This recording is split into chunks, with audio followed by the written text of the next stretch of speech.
Sheila start, because she's the leader. Yeah, it's her meeting. That's right. Well, I'll talk about what happens until you get to the table. Okay. Right, so when you show up for your appointment, don't show up early. Because 5 minutes before you get there, they are running around showing everything they own in closets, vacuuming floors. They want you there early, Okay. right? Mhm. So you show up for your listing appointment, just be on time. Well, maybe show up early, but don't go to the door. Yeah. Right. Early is good. Make them have pressure from the parking thing. And when you get there, have all your schniz together, because when you pull up, they're gonna be watching you through the blinds or through their camera, right? So the first view that you want them to have is not you bent over in the car digging out your stuff, right? So be ready, be professional. As you're walking up to the door, you can be taking notes, right? Composition roof, new paint, LP siding, whatever. Just look like you're making some notes. And meet them at the door. Introduce yourself. This is what you do. I mean, unless it's obviously a repeat customer. Right? Yeah. But, and then say, well, let's start. I'll have you show me around. Tell me anything you've done since you purchased the home. Right? And so then you start walking the house, and you're making notes, right? And you love everything they love. They hand carried the most god awful hand painted sink back in their carry on luggage from Mexico, and it's proudly installed it in the main bathroom. You love that freaking sink because they love it, right? You're Yeah. just, You love that ugly painting they have on the wall. Yes, that you love so Oh, much. I'm gonna bring it. Confirm if why it wasn't coming out. but you're building rapport with them, right? You're making them feel comfortable that you love their property, all that. Awesome. As you're walking through the house, let's say you're going up the stairs and it's filled with family photo, right? The kid from when they were born till they graduated up the stairs. I love that. Well, you're gonna sit I love that. and you're gonna tell them, you're gonna comment on the photos, right? How much you love them. Oh, how cute. Oh, look at this Christmas picture, right? As you're going through the rooms, they have the creepiest doll collection you've ever seen in your life. You almost gasp when you walk in the room, right? You're gonna love the dolls. Chucky doll. These dolls must be worth thousands, right? You're gonna, whatever. Because when you get to the table, when you're talking to them about prepping their home for sale, you're gonna say, those dolls, I know they're really valuable and they're really important to you. You're gonna move anyway. Let's pack them up before we put the house on the market. That way, because people are gonna come in here, they're gonna bring their kids, they're showing the house. We don't want anything to happen to your very valuable, important collection. Have you actually had this particular thing happen? Yeah. So problem solved. John just had one where the guy was like a big sci-fi guy, whatever. He had a giant whale's tail on the wall with some Sweet. mystical thing all printed on it. So John got him to pack it away and put it in the garage. He didn't want anybody to touch Your it. bill, you could have left. Yeah. We wouldn't even take pictures. Just come in. You'll get people have ashes, faces up there, the pets or parents or family. Oh, Yeah. yeah. Yeah, lots of funny. And the thing that those photos, remember how I come in? Well, we don't want the buyer to get distracted. We don't want the buyer to not remember a feature about your house. We get back in the car and go, but was there a third bedroom? Where was the washer and dryer? But that third grade picture was amazing. Yeah. Again, you're moving anyway. Let's pack it up. Yeah. Clear it off the wall. Because now, you've built trust and rapport with them by walking through their home and loving everything they've done. And now you're just helping them so they can maximize their value when it's time to sell. There you go. So that's Yeah. the pre-table. So now you're at the Yeah. table, Dustin. What do you say? Well, I want to go back to, I want to add a couple things. And one of those is about the early thing. I do show up early, probably 20 to 15 minutes early, and just hang out in my truck until I go in. But yeah, don't walk up 15, 20 minutes early. So. Yeah, I park around the corner. That's how I pull up right on time. But when you go in, you always ask if they want you to remove your shit. Yeah. So you're showing respect to the house. Mhm. 9 times out of 10, they'll say, When I get in, I do similar to what it does, and I say, well, let's start with you giving me a tour as if I'm a potential buyer, and I'll just walk through and take notes. And same thing, if there's stuff that's on the wall or whatever, just compliment everything. They'll be over, obvious. But I think at the end of the and then I do a tour and I take notes, and then I say, let's go have a seat. And I do a 2-step process. The first step is coming in and putting eyes on the property, because I can't give them a fair evaluation if I don't know what the home looks like. And then we'll sit down at the table and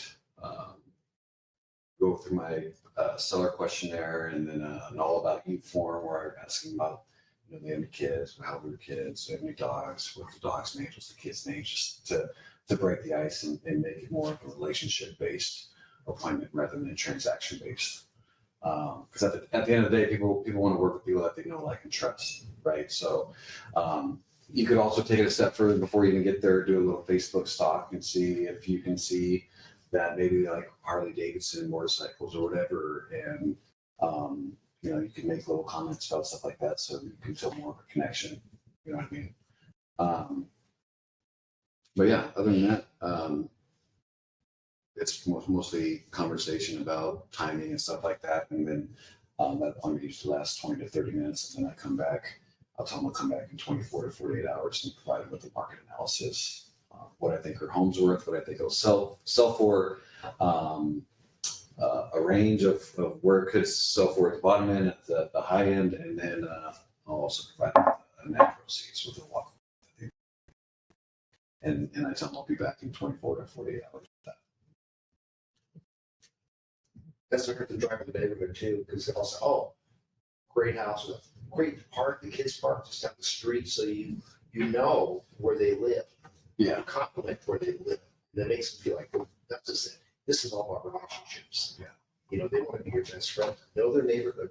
Just don't go right to that house. Yeah, on that too, check the MLS before you show up to make sure that the home didn't just sell 2 doors down, or one is pending now, right? You want to make sure when you go in there that you call the agent that the home is pending the next street over and say, hey, I'm getting ready to do a listing appointment. Would you mind sharing me how many offers you got, what activity was like, what you're pending at? And if you can get that information, share that with the clients, you know what I mean? And I also like to ask them, like, are we past the first appointment or? Sure. Okay. 1 or 2. We're on. I also like to ask, and I may skip a couple steps here, but when I come back to the second appointment, before I provide them with the market analysis or the net proceeds, I like to, when I open anything up, I like to say, so let me ask you, what do you think your home's worth? Mhm. And that way, I know how the conversation's about to go. And 2, just to get an idea of where they think it's what they think it's worth. And the reason you don't ask that question the first time is because you don't want that to weigh in the back of your mind when you're doing your market analysis and fudge or overprice the home, because that's what you think is gonna get you the listing. You know what I mean? At the end of the day, you got to do your market analysis the right way and present it to them. And if they say, well, yeah, we actually think it's worth $50,000 more, and you can't justify that, then I'm not going to take the listing. You know what I mean? So. The other thing you can do too is go onto Zillow, because they did. Yeah. See what Zillow says the home's worth, because that'll give you an idea of how your conversation is going to go. Because if your number's higher than Zillow, woohoo, right? And if Zillow is some crazy number, you're like, crap. And they know what their neighbors sold for. Yeah. Or they think they know what their neighbor sold. Yeah. They know what it was They listed see at, sold. and then it's sold, but they never know the real price. So let's be honest, most people already know about the market, right?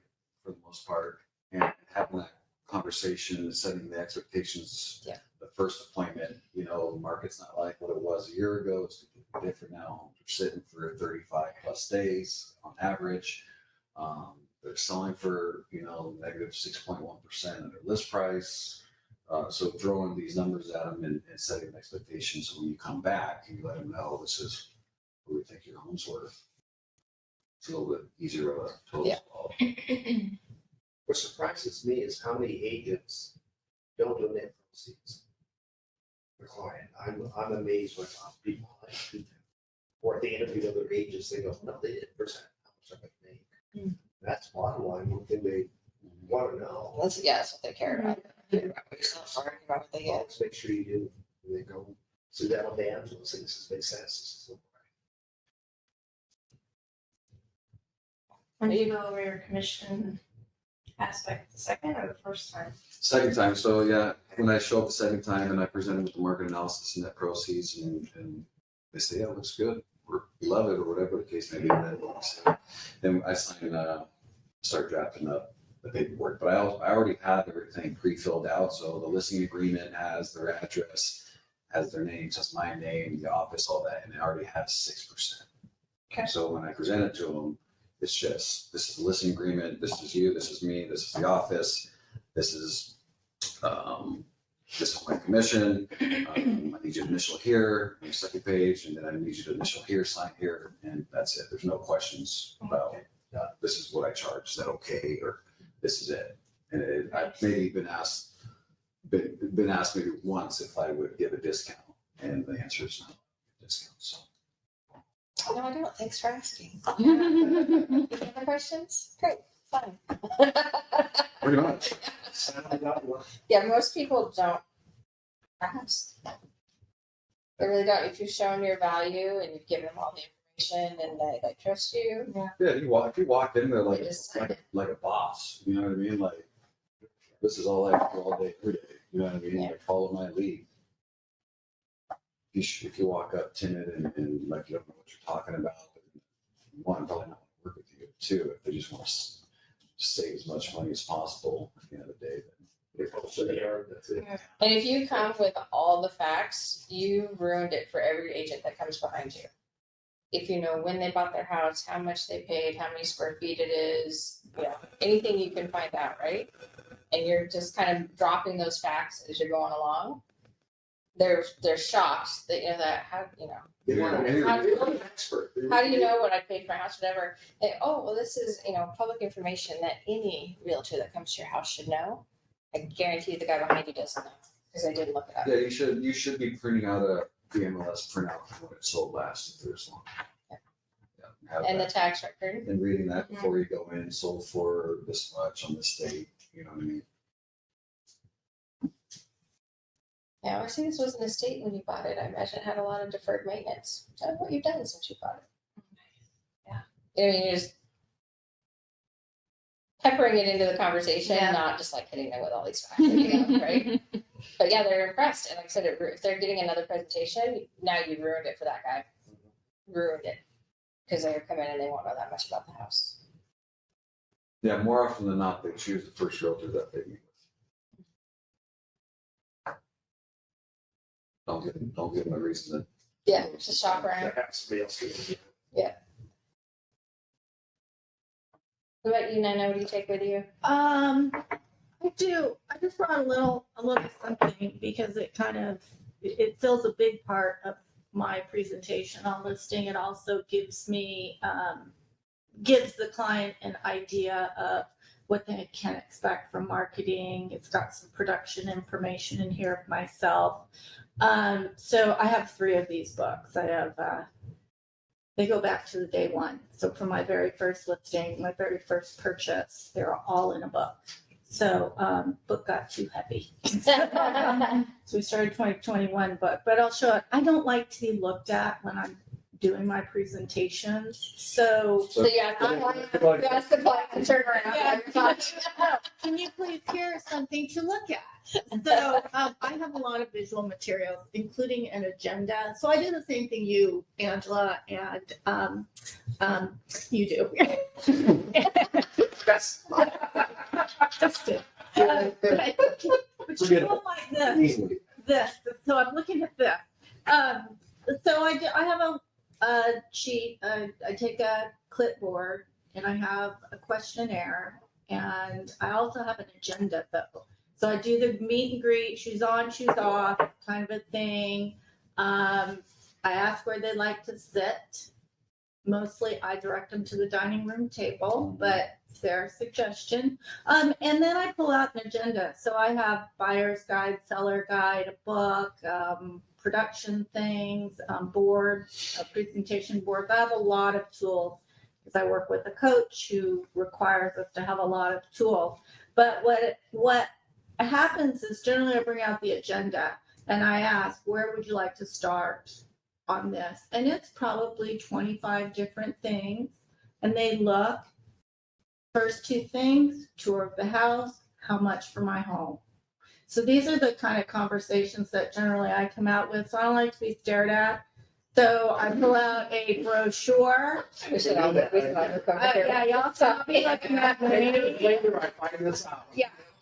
So, I will bring out my seller brochure and, slide it over to them. And then I have a visual aid, but I also have a talker, so I don't have to be doing all the talking because they're looking at things. Is it like a little microphone that plays like Tape recording.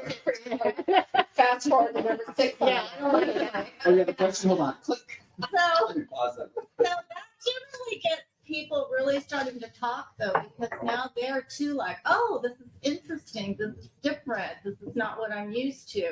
And then they give me the tour. I'm like, okay, well, let's get up and take a tour. We tour the house. We look at the crazy dolls. We look at all the pictures. We look at all the weird stuff that needs to be put away and all their dogs and cats and things like that. So, part of what they want to do, and I know we've talked about value prop, is I take things for value proposition. And because we generate, I'll show this to you guys, because we generate so much, at least I do, I generate a lot of marketing materials. And those materials are really the showcase of my business and who I am. And it shows production. It shows that I'm consistent more than anything. Who's that picture on the front of? This is an old picture of me in my younger day. The other girl. Yeah, yeah. So, It's your partner. yeah, exactly. She's my girl. So,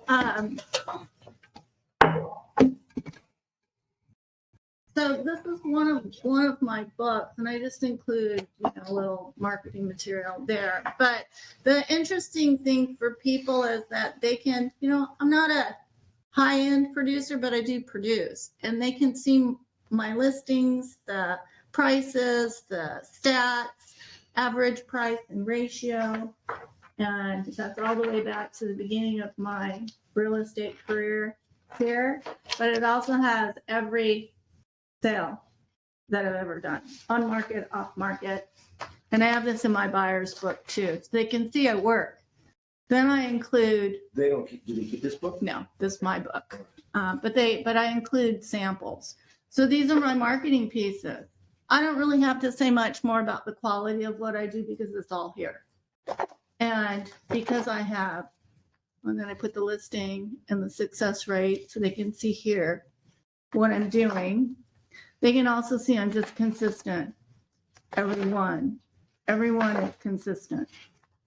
So I don't even have to talk about what I'm doing for my marketing because they're You seeing can it. look at it here. Yeah. We're looking at the book, not you. Yeah, they're looking at the book, so I can keep talking. I keep on, saying how it Wonderful looks you when are. we work together. When we work together. How long is the presentation last? I do a two-parter, like Okay. Dustin. Mhm. So first one is usually about an hour and 20 minutes because they're looking at all this stuff. They have visuals and they look around. The second one is about an hour as well because we're doing the money. But one of my first questions is, do you know the value of your home? I mean, and I think what it does is it allows them to, at least in my presentation, to be thing that I'm kind of on top of my market.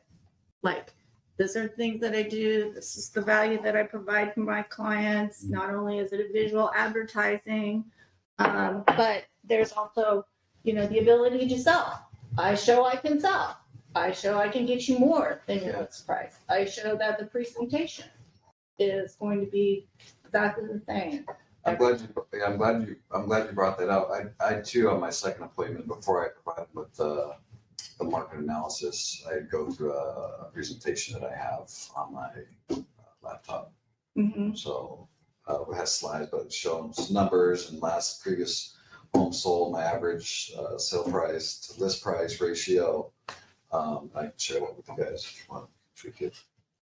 Yeah, so I do have a a REMAX listing presentation. That's the canned presentation that I take. And I do have my own seller guide. and my own buyer guide and my own smaller brochures that I take, what I call the clip notes of my presentation.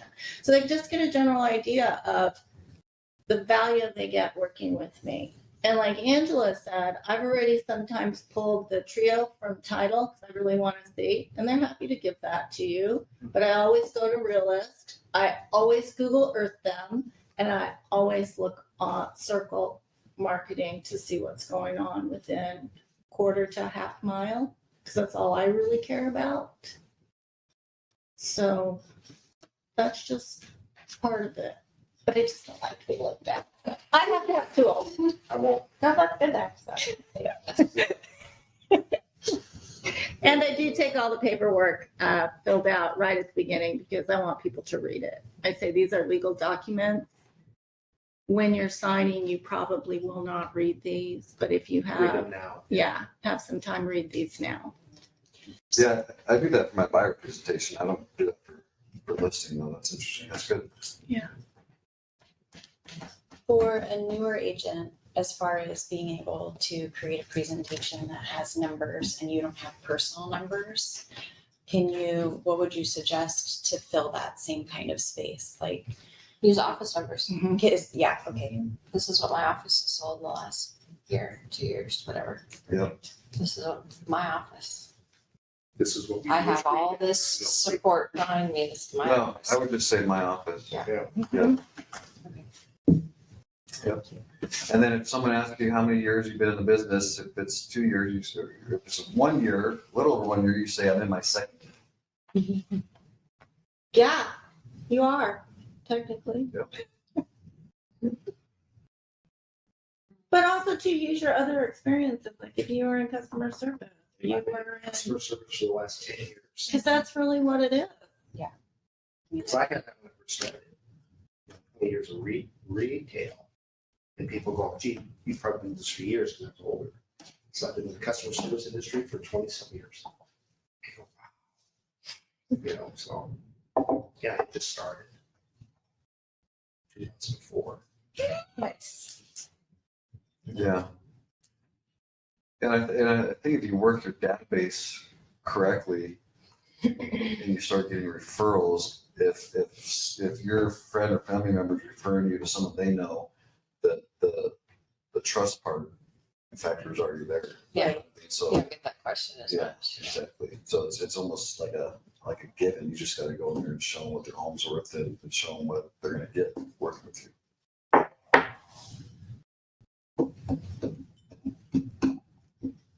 So work your database and then worry about the listing. Yeah. Exactly. They'll be more forgiving anyway. Yeah. They'll be like, oh, that's fine. It'll be fun to be your first one. And they'll be excited to help.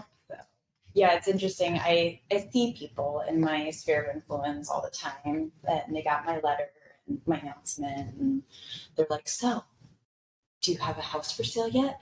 And I hate that my answer is, nope, not yet. I'm working with a lot of different people. So just can't say no. I'm working with a lot of different So I'm people. working on a couple of different opportunities. Oh, I like that. That's a really good answer. I'm like honest to a It's fault. awesome. Opportunities No, working so with I me. don't always think of those. I really like that and write that down.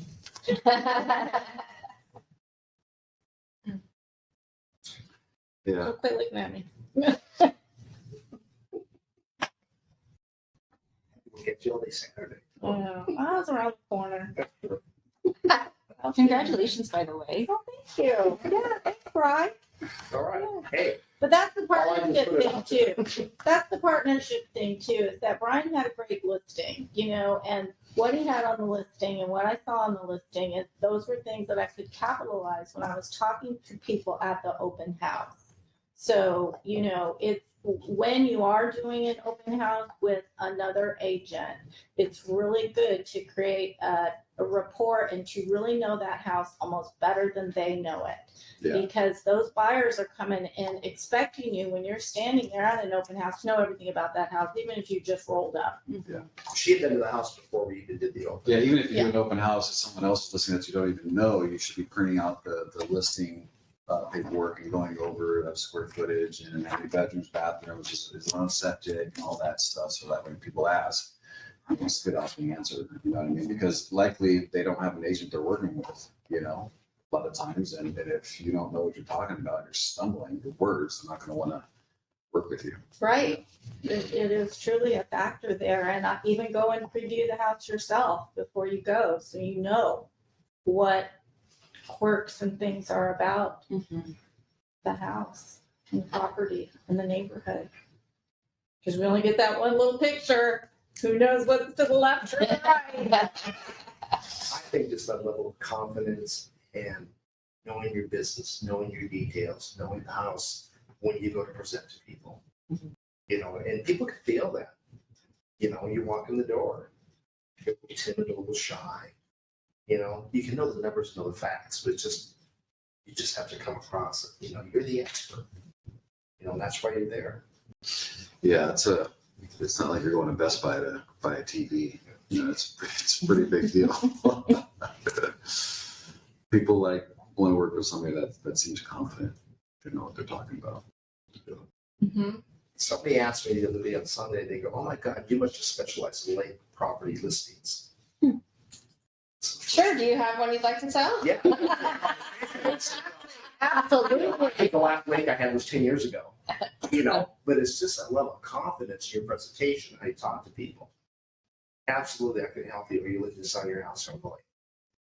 You know, it's just, even if it's a gray world you're talking to them, it's just be confident in what you say. No, but I'd sure like to, you know. So when you guys get to the part where you're like, okay, here's my agreement and everything, do you have people that are like, oh no, we're not ready, we have to talk about this? Do you wind up with a third I ask, what are appointment? your objections, or what are you looking for? I oftentimes say, what are you looking for in your broker? When, at what part of the I usually do process? that in the first meeting, Okay. before I go back for a second. I ask them, what are you looking for? What are your expectations? I don't think I've ever had anyone slide the agreement back to me. But it's a great, Yeah. it's a great question, but you can feel the room and how the conversation's going after you provide the market analysis and the net proceeds, and you ask, well, how does that look? Are you happy with what you're seeing? Yeah, it looks great. All right, we just gotta go over some paperwork. So, Cool. well, here's the listing agreement. Here's your name, my name. Here's the date we're gonna list it. Just need you to sign here, or, you know, here's my commission. Here, just need you to sign here, and flip the page, and then sign here. Mhm. And just wait. And a new form, flip the page sign here. Yeah. And then Just wait. You still. And that wait means you don't talk. Yes, You do not exactly. open your mouth. You sit there as long as you can, till they talk. I don't care, 5 minutes, 10 minutes, watch the paint dry, don't pat the dog, don't do it, just wait. Usually if the dog likes you, you're in. Dog, cat, small They don't child. like people that the dog doesn't like. Yeah. I mean, I walk out. I usually just my black slip suit's it all and bring some hairy. drugs in it, so it was a Have some slip. liver in your pockets and the dog's all over you. Yeah. Sounds like meat.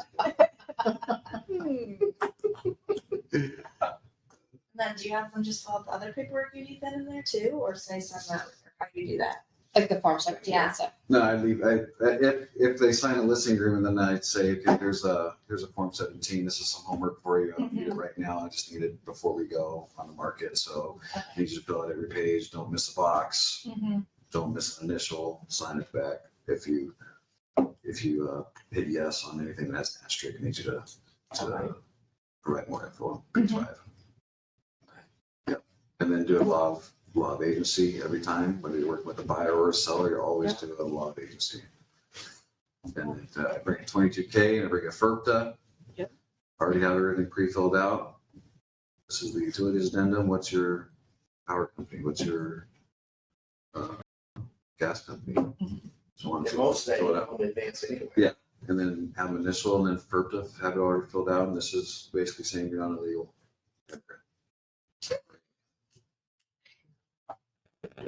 Sign here. The law of agency has earned me a lot of clients, both on buyer and seller, because the first time I meet with someone, I say, this is law of agency, we're required to give it to you the first time we meet with you. Yep. Agent behind you's not giving it to them. Nope. Yeah. And they remember that. Also, too, They didn't give the me that form they're supposed to give me. lead thing too, I find is an interesting one. The base pay? Yeah. So, 22J. I send that in a separate, once Well, we're, yeah, if we're it's- done. If it's Yeah. before 76. Right, but a lot of people don't even acknowledge that. They don't send the brochure along because it's like 35 pages online. Yeah, don't eat peeling paint. It could be Yeah. like one flyer. Right. I know. Yeah. Peeling paint. You want me to- This is what happens. But this is our job. Whole Exactly. stick figure. But yeah, those little things set you apart, and they do make a difference. Yeah. They really It just do. shows your professionalism. Mhm. Thorough, Yeah, you're thorough. your detail You're stick oriented. to the law. You're gonna protect them. And if it's a woman, I usually bring some flowers for her. And Shut I will say, what I do at the end is I do go home and write them a thank you note. oh, of course. That's Oh, yeah.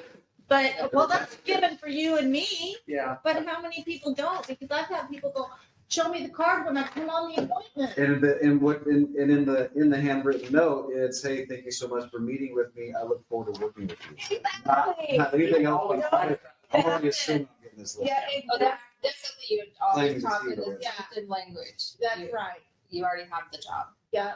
And if you don't want to buy those cards, there's a stack of Remax cards Yep. out there, but always hand write a note. Even after Yeah. after your meeting with the buyer too. Yeah. You always send a handwritten note. Yeah. Yep.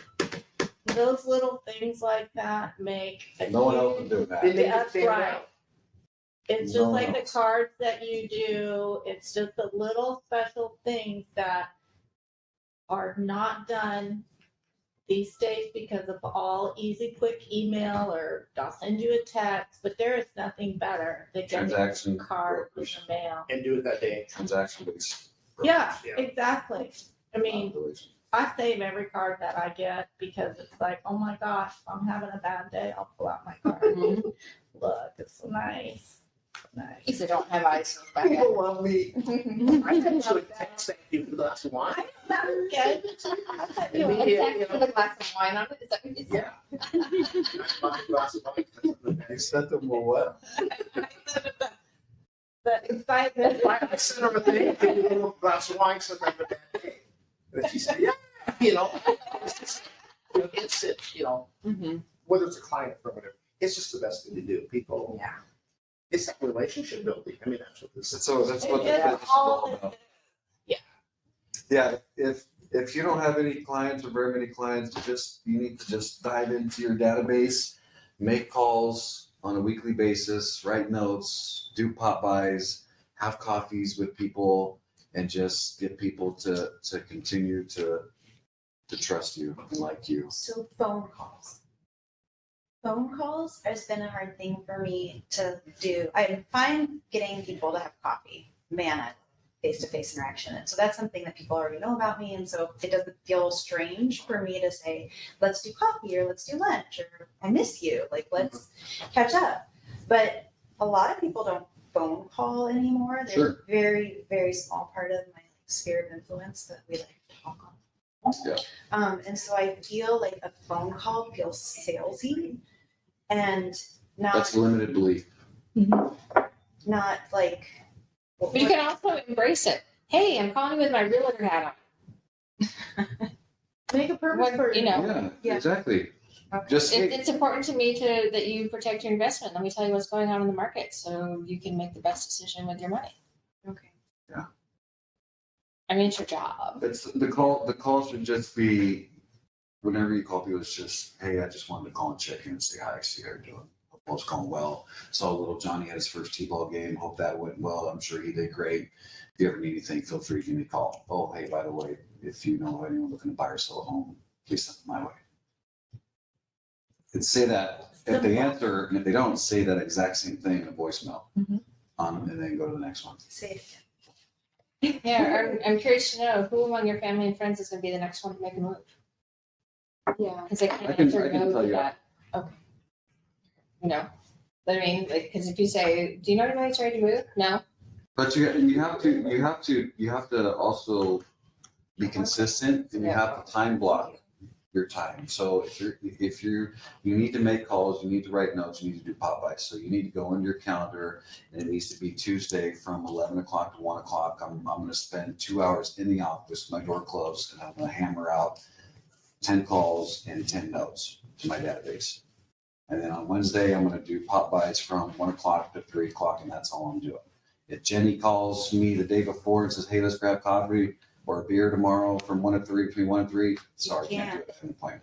Right. And that does not change ever. And you just have to keep hammering and keep staying consistent and the referral. And if phone calls are uncomfortable, reward yourself when you're done. I'm not uncomfortable on the phone. I've had the hardest, like I'm having like a mental block and feeling like Pushy. I'm pushed, yeah. And that's not my, It does that's feel not that my way. style. At first, it does feel that way. So, Yeah. Because you're letting everyone know that you're doing real estate now. So you have to get the word out somehow, right? And people need to know. But if people like you, they know that that's what you're doing, right? So they're not gonna kick you while you're down, so to speak. And they want to help you. They want you to be Yeah. successful. So they're going to dig in their brain and find somebody to give you. I feel like they're gonna be like, gosh, I haven't talked to Kelly on the phone in 5 years. And now she's calling because she's doing real estate. And that's, But that's, you are calling because. You do. I yeah. know, but I feel That's like okay. it's the guilt for not being on the phone in the last 5 years that really like gets me, I guess. Yeah, it is hard to get over. But I that. suppose I'm more But so if likely you to get start, voice. right, and you're going to get through your list, Oh, I hope and the it. Yeah. contract. Me too. But I do it because if my phone does not ring, I am unemployed. Yeah, So, the- Closers have, or people who can't close have skinny children, if you're not, right? Gotta feed them. there's with the amount of realtors there are out there, people will forget about you very quickly if you're not staying in touch. Yeah. If you're not calls, notes, pop-bys, you're not being active on social media, because that's where the majority of people are. You're posting videos, posting content on social media so people can remember that you're a realtor. They're gonna forget about you. I'm doing that. I've got my Yeah, so Fridays. that. I've got something that I'm gonna try to do on like Mondays or Tuesdays. So I've got beginning and end of the week things happening. I've got to go find another mailbox today. I've got one lined up for next week for Veterans Day. I found one that's painted in stars and stripes. I thought that would be really fun. Cool. Yeah. But How long have you been in business? I signed on August 1st here. Yeah, it's still super early, so. I don't even know what the date But is. so if you start those calls, right? And so the first one is weird because I've talked to you on the phone in 5 years, but you're gonna get through your list and you're gonna come back to that person. Well, now it's only been 45 days or 60 Yeah. days since we've talked about that. You know, I mean, it's gonna get easier. Yeah, we can chat a little bit later if you want, or we'll pick a date sometime this week and I can fill you with a bunch of nuggets. And I think it's good to just say, I am new. People appreciate honesty. Mhm. 'Cause I I'm am building new. my business. And I It's appreciate your weird. help. It's like, yeah, it's weird. I haven't called you in 5 years, but guess what? I'm calling you. I never said I was new. Not that you can't say that, but I just armed myself with tools and educated myself as much as possible, so that way when I walked into a room, no one could tell whether I was new or not. They thought I was been doing this for forever. Yeah, and so in relation to what Dustin was saying about creating time blocking, so I do an hour of power every day. 7 days a week, it's an hour of power, and I get to decide what I want to do. If I want to work on my database, if I want to work on cards, if I want to work on, so I have projects going all the time. If it's a project that I've got because my coach has assigned me a project, you know, and I'm on small teams, so I have accountability. And at the end of every night, I give myself the hour, but it doesn't necessarily mean that I'm working for the whole hour. Maybe I need 15 minutes to just sit down and be quiet. That's what that hour of power is for, to generate that. But also to do things like, you know, my book. So that when I'm out during the day, I'm doing those income producing activities that are relatable to real estate, whether it is going out and doing some networking, you know, going to a restaurant, going out, calling people for lunch, or doing those painful calls. I know that during the day, when everybody else is awake, that's what I can do for my business, and everything else that's marketing things. These are personal things that I do for myself and my business. So Time blocking, yes, everybody does it differently. I found the hour of power for me does it. It's a 24/7 Business. especially at first, it's like if you opened up an online store, so to speak, right? I mean, for example, how's everyone going to know about it if you don't get the word out, right? You want to keep it a secret. I know. So I'm not keeping it. you're like a walking billboard. You got to be out there doing copies. You got to be out there going to network events. You got to be out there knocking on doors and dropping off little gifts for your clients. You got to be making phone calls to your clients. You got to be writing notes to your clients. I mean, it's like they've got to be touched multiple times a month, each client. But I think the key to success is the consistency Yes. of doing it. Yes. You don't do a one-time pop by and Yeah. again, you don't do a newsletter one One. month and then stop. Yeah. You've got to be consistently doing it every day, every week, every month and stay with it. And as you and I talked about yesterday, budgets, okay? If the Create nut's only this budget. big, then where am I gonna use it? Where's it gonna be most effective rather than that shotgun approach and just throw it out there and see if something sticks. Just stay with those few things then and just keep doing it. Notes calls doing it, doing Popeyes. it. Notes calls Popeyes. Go get copies. Go Well, I to did, networking events. So I called my Sphere of Influence my village. I only sent cards or these announcements to everybody I send Christmas cards to every year. I felt like that was How many people is that?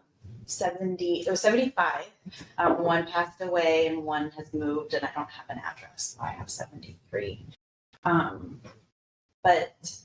I called it my village and I'm doing like a raffle for them every month. And so I can announce a winner and do a cool basket, which is something I personally love to do.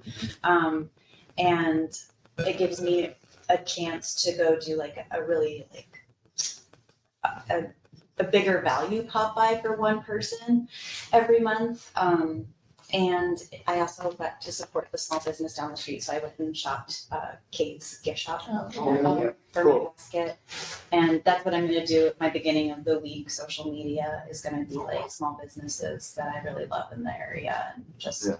highlighting those. And so, I like that idea. That's great. but I want to do smaller pop bys. Yes. I thought I would go down to IKEA and get the single candles that are the season Yep. scent and wrap them with tissue cute. paper, tie bow, Yep. and put a little note on them. And so, but Yeah, you gotta do that every month. Yeah. Every month, you gotta do that. And then after you drop the Popeye off, you can write a note and say, if they didn't answer the door, you leave it on the doorstep, take a picture of it, you text them, hey, sorry, I missed you, I was in town at a listing appointment, just wanted to send you a quick gift, or drop off a quick gift since I was in the area. It's a good one. Yeah. And then write a handwritten note after that, hey, sorry, I missed you, hope you like the candle that I left on your doorstep.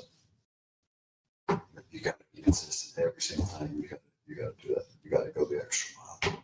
And I think the thing too is I see you do smaller batches. Like there are people, like I see Olivia doing.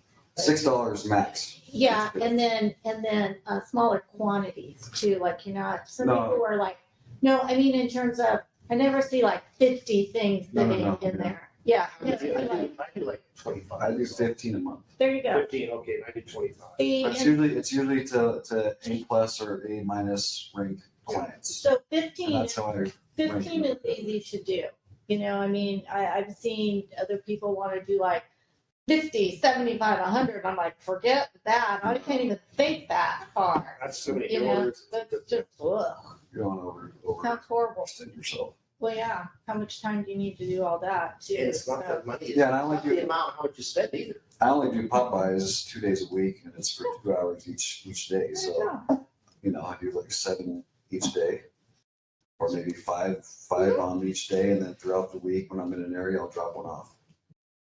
It's the same people Perfect. every month. No, it's different people every month, but it's usually only people that like I was super confident would send me a referral or a past client or someone I'm currently working with. Those are always the best clients to hammer even more because they've already trusted you, they like you obviously, and you're currently working with them or just close a transaction. So those are the ones you want to call like on a weekly We're basis. lucky because we have a referral base now. You know, so we're constantly editing. My magazine I edit every month, who's gonna get that, the pop buys, you know, so we have that base of 15, 20 people that are good referrals. Mhm. But you've got to start building those referrals, so. Yeah, it's not, and you gotta set the expectation with yourself. It's not gonna happen overnight. Well, yeah, that's, Not saying not saying you, but I'm just trying to be patient and diligent. Yeah. Like, that's yeah, because consistent. Consistent, consistent. Yeah. consistent is the biggest rule. Well, I mailed my November mailer yesterday. Nice. Adam's working on the Good next stuff. newsletter for you, so. Anything else? Um, No, he told me, you told me that phone call. Yeah. He said script, yeah. What else can you think of, Angela, for listings? We hit most of the major points. Just be confident, know your stuff ahead of time, I also feel build like rapport. holidays are an easier time to reach out to. Yeah. On the phone, I always thought that. Yep, Makes it easier. At least you have something to say. You know, like, what are your plans? What are your plans? exactly. So the dollar store has really great Thanksgiving cards. And I send Thanksgiving cards instead of Christmas cards to clients. Yeah. Because nobody's sending Thanksgiving cards, so I'm not in the mix of the My pile favorite, that got out of the. that's my favorite place to shop for Popeyes. It's $4. Yeah. 28 there. Yeah, $1.25 now. Yeah. Yeah. I know, right? Yeah, and I just, I'm thankful for your Yeah. support of my business or my career. And, hope you're well and happy. And So every Thanksgiving we do a pie giveaway.